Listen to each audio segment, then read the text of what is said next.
एक गांव में एक बढ़ाई हुआ करता था। उसका नाम चमन था। चमन को पत्नी और बच्चे थे।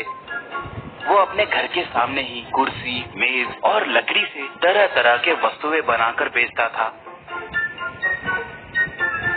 अगर कोई गांव वाला घर में बढ़ाई के काम के लिए बुलाते तो वो वहाँ पर जाता था, मगर ज्यादातर गांव वाले उससे काम करवाकर कुछ ना कुछ बहाना बना के उसे बहुत कम पैसे देते थे। वो देखकर चमन बहुत दुखी होता था। तब पत्नी, आपसे काम करवाकर लोग पैसे कम क्यों दे रहे हैं? वैसे लोगों के पास फिर कभी मत जाइए। आजकल इस गांव में धोखेबाज लोग बहुत बढ़ गए हैं। बोलती। चमन तब क्या करे, बोलो वो बड़े लोग हैं, नहीं जाऊंगा कहकर बोले तो अच्छा नहीं रहेगा ना। गांव का सरपंच भी धोखेबाज आदमी है। वो पैसे बांट कर वोट खरीदता है और ये लोग पैसे लेकर उसे वोट देते हैं, इसलिए गाँव ऐसा है, कहा।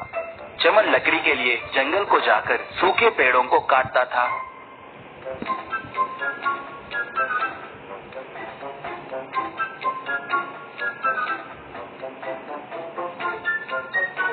कटे हुए तनों को सर पे रखकर घर लाता था। उनसे वो तरह तरह के वस्तुएं बनाकर बेचता था। एक बार जब वो एक नदी के पास एक पेड़ को काट रहा था, तब उसकी कुल्हाड़ी गलती से फिसलकर पानी में गिर गई। चमन तब, हे भगवान, अब कैसे? एक अकेली कुल्हाड़ी भी पानी में गिर गई है, कहकर दुखी होने लगा। इतने में पानी में से एक देवी बाहर आई। उसके हाथ में उसकी कुल्हाड़ी थी। वो तब, बेटा चमन, मैं जल की देवी हूँ। तुम्हारे गांव वालों के पाप बढ़ गए हैं, इसलिए कल ही तुम्हारे गांव को मैं बाढ़ के रूप में डुबोने वाली हूँ। तुम्हारे गांव में एक भी जान से नहीं बचेगा, बोली। चमन तब, माँ, गांव में सब बुरे लोग ही नहीं रहते ना, मेरे जैसे अच्छे लोग भी होते हैं, उनके जान लेना कैसा न्याय है, कहा। देवी तब, सच है, इसलिए मैं उन जैसों के लिए एक मौका दे रही हूँ। तुम अच्छे लोगों के लिए एक नाव बनाकर उसमें थोड़े घर बनाओ, उन्हें उसमें चढ़ाकर बाढ़ कम होने तक उसी में रहो, तब आपको कुछ नहीं होगा, बोली। चमन, माँ, उतना बड़ा नाव बनाना बहुत मुश्किल होगा, उतने पेड़ मैं अकेला नहीं काट सकता ना, कहा। देवी तब वो कुल्हाड़ी चमन को देकर, मैं तुम्हारे कुल्हाड़ी को मायावी शक्तियाँ दे रही हूँ, ये खुद ब खुद पेड़ों को काटेगी। तुम्हारे नाव पे चढ़ के जान बचाने वाले लोग निस्वार्थी होना चाहिए, इसीलिए उनके पास मौजूद सोना और पैसे सब एक दान पेटी में डालने के बाद ही उस नाव में चढ़ने दो। वो दान पेटी उस गाँव में ही रहना चाहिए, कहकर पानी के अंदर गई। चमन उस कुल्हाड़ी को हवा में छोड़ते ही वो जाकर पेड़ों को काटने लगी।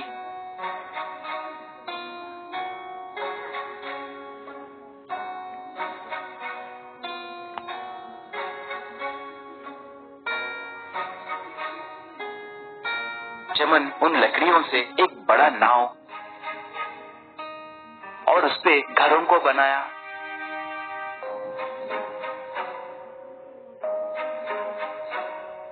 बाद में गांव में आकर जो भी था वो सब बताकर वहाँ पर एक दान पेटी लगाया। ये सुनकर एक, अरे चमन, तुम किसे धोखा देना चाहते हो? हम तुम्हारी बातों पे यकीन कैसे करें? कहा। एक और, हमसे दान पेटी में पैसे डलवाकर बाद में तुम उन्हें चुराने के लिए सोच रहे हो क्या? तुम हमें धोखा नहीं दे सकते, कहा। एक औरत, चमन अच्छा आदमी है, दूसरों को धोखा देने की आदत उसे नहीं है, मैं उस पे भरोसा कर रही हूँ, बोली। तब थोड़े लोग, हाँ, चमन की बातें सच है, कहकर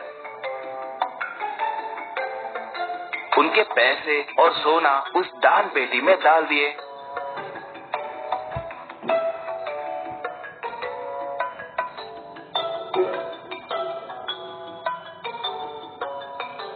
तब एक अपने मन में, पागल लोग, इनके जाने के बाद मैं उस दान पेटी को चुराऊंगा।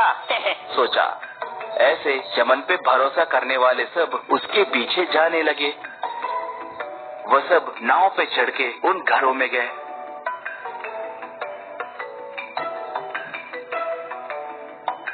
उनके जाने के बाद थोड़े लोग दान पेटी के लिए झगड़ने लगे। इतने में भयानक तूफान आई।